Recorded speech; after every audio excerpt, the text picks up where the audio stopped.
Everything that they went ahead and ran the facility on, that's where they found it all. The world they live in is a world of administrative regulations.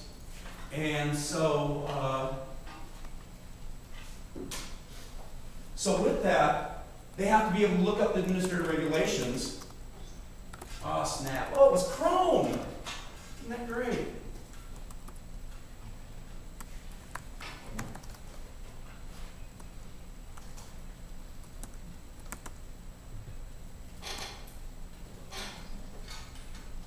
And it has a battery, too.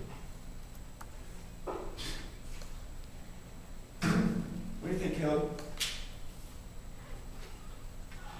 This is the good thing that didn't happen to you, right? So their administrative regulations have to be signed. So that's kind of an interesting process because we can't just put the administrative reg on a web page. It was very important that it was a PDF and it was signed by the person who was in charge of all prisons. And they couldn't see web versions, but they did want them searchable.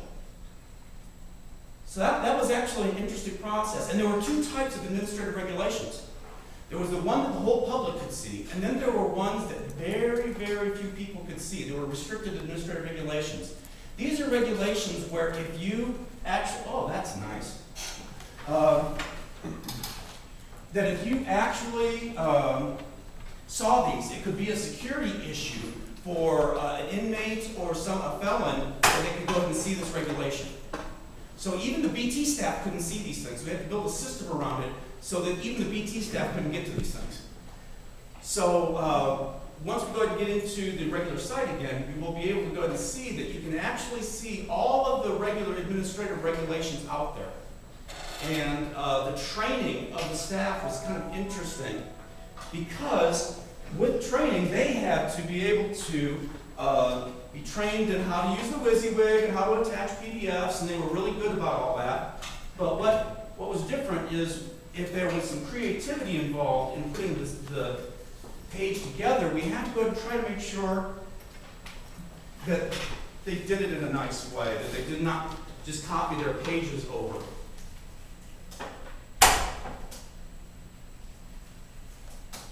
And do it the way that it was originally done. They were wonderful. They actually were sick and tired of the animated GIFs, and they were very happy to go ahead and get into a new site. Drupal seemed like magic to them, and so from that, they had a great time actually putting all this information in. Then the BT staff went off to all facilities and facility information officers to actually do the training the next step. And so what we did is we did the initial training, trained BT. BT went through and became the resident experts. One of the learnings that I had was to make sure the internal IT staff were the heroes. That I went ahead and faded completely into the background. That everything that I did, I attributed to them, and I was merely a helper. Hey, mouse.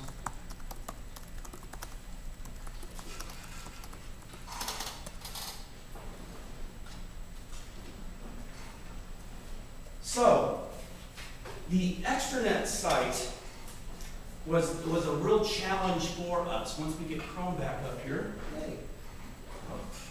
Oh. Gosh, you can't get to Google. That's really bad, isn't it?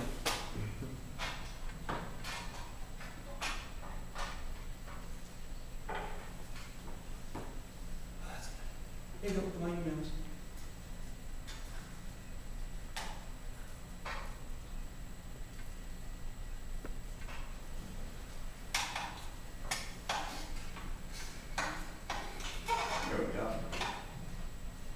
Anyway, so let's talk about administrative regulations.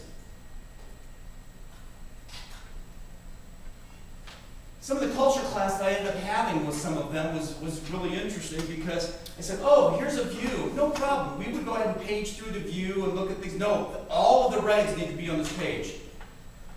How many regs you got? Well, a whole ton. Well, there could be some performance issues. No, they need to be right there. They need to see everything. Okay, so if you go to this page, you'll go down and down and down and down and down and down and down and down and down and down and down and down and down and down and down, etc. But any of these, as you can tell, it's just everything. Tobacco use, portable incident, project director, litigation management, but each one of these brings up a PDF. And this has to be an image of the original document. I never knew why, I just accepted it at face value. And so basically there's a certain amount of document management here that we have in this thing. And then mentioned the contact forms. Each one of the forms, they can go to here, and all of the people can be contacted through here with forms, not with mail to links, thank God. And then we have had so many folks subscribe to these news alerts. For the media, that they subscribe to both. For loved ones and such, they go to the facility alerts and go ahead and get alerts on Twitter for the closures and things. And that was just an amazing, amazing process there. Let me get my presentation to that.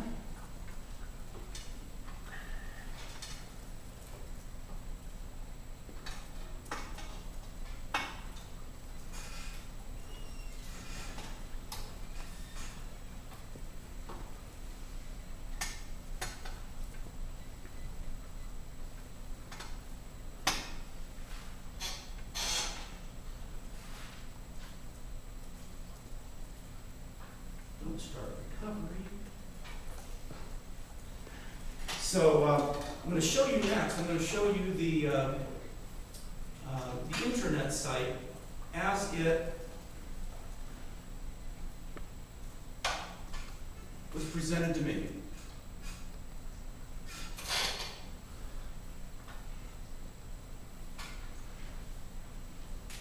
So I said, okay, so explain this to me. Look at this and this, no, by the way, remember we have no designer? And we haven't designed this yet. So thank God for John Ferris with Pixel Whip. John went ahead and we brought him in. He passed the security clearance. And the things that they were, frankly, those security clearances for designers, about well over half of all designers that I know could not get past that security clearance. That's just designers, designers. You know what I'm talking about. Never mind that it's almost legal now, but that's okay. Anyway, so you got all these divisions over here, and you got this and that, and then you've got resources for these people and that. Now this can only be seen internally. So now John, we budgeted a fair amount like we would want to, which I knew was kind of a mistake. So